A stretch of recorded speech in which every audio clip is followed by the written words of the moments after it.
Thank you. First of all, let me thank IFA for always inviting us to these conferences. I myself must have attended at least maybe 8 or 9, but there was a gap of few years in between.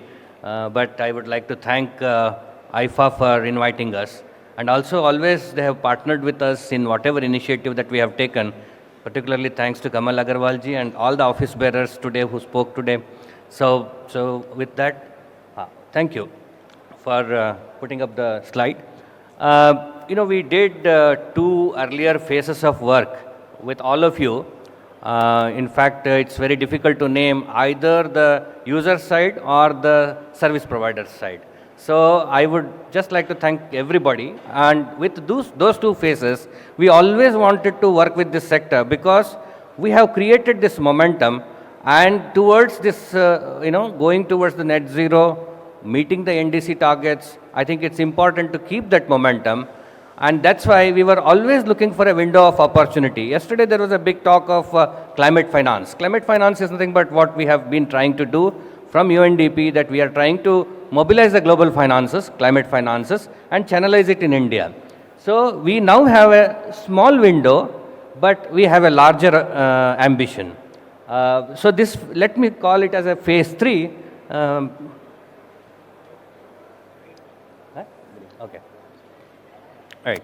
So let me recap quickly UNDP's work in the secondary steel sector in last 15 years. This is a compendium. I would urge all of you that we prepared just about in the last 3 weeks. This has 72 technology packages for all the 4 sectors, and a lot of them are piloted already. Quite many are scaled up.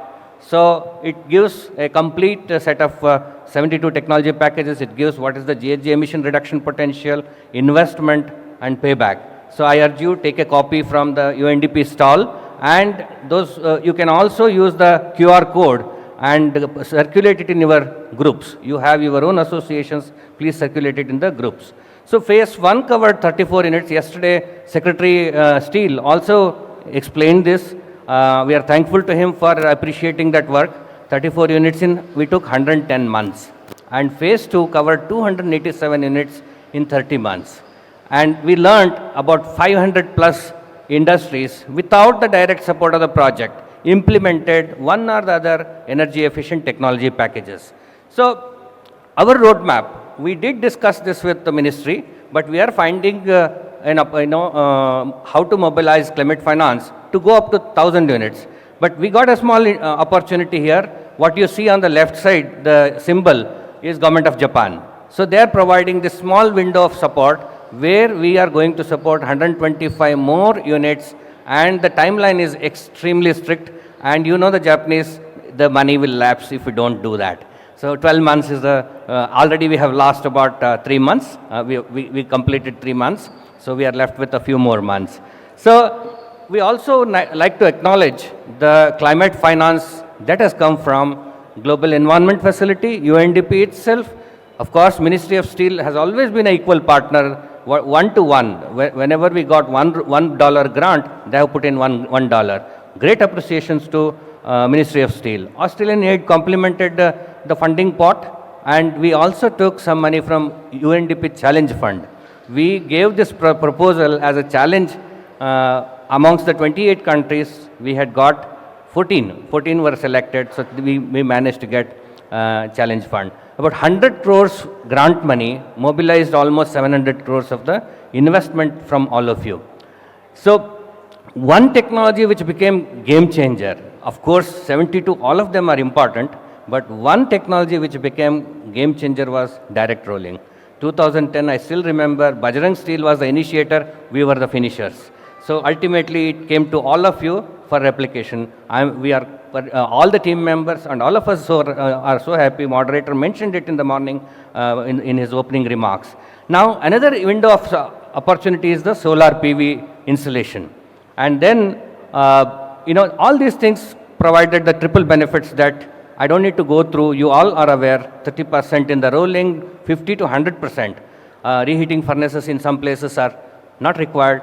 So that's why we call 100%. And then in some of the scrap induction furnace units, we also showcase some reduction, but we can showcase a greater reduction.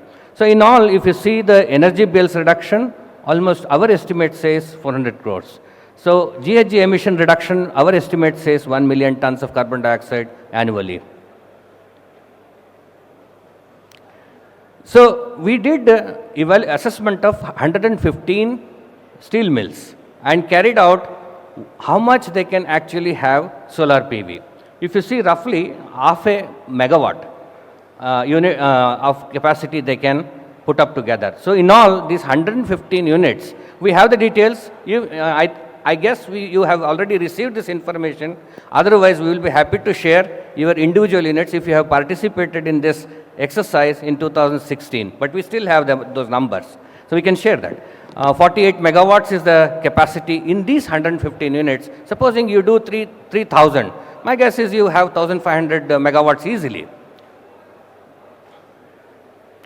So this is a typical unit. If you see 100 tons of carbon dioxide you can reduce with an investment of about 40 lakhs.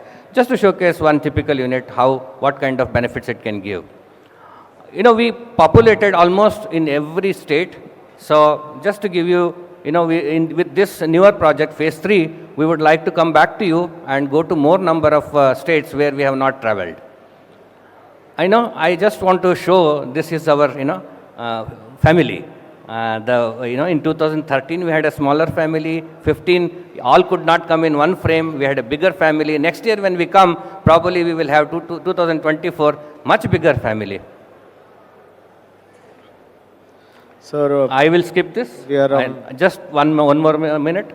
Overall roadmap till 2030, our assessment is another 2,000 steel mills can benefit from energy investments. If you invest about 200 crores of grants, about 6,000 crores of investment will come by, and it could benefit. It's in the low carbon technology, skill development, awareness, and sensitization. So our third phase of the project, we will do baseline audit, customized solution provision, hand-holding the units, and we have already identified Deloitte to do in 2 sectors, Mandi Govindgarh and Coimbatore. 2 other clusters, the selection process is underway. We will do post-implementation audit, and we also want to structure some kind of incentive. We are thinking, why not look at the carbon credit window either through VER or Bureau of Energy Efficiency has set up a domestic carbon market, whether we can bundle these mini steel plants and leverage the carbon credit. Thank you very much.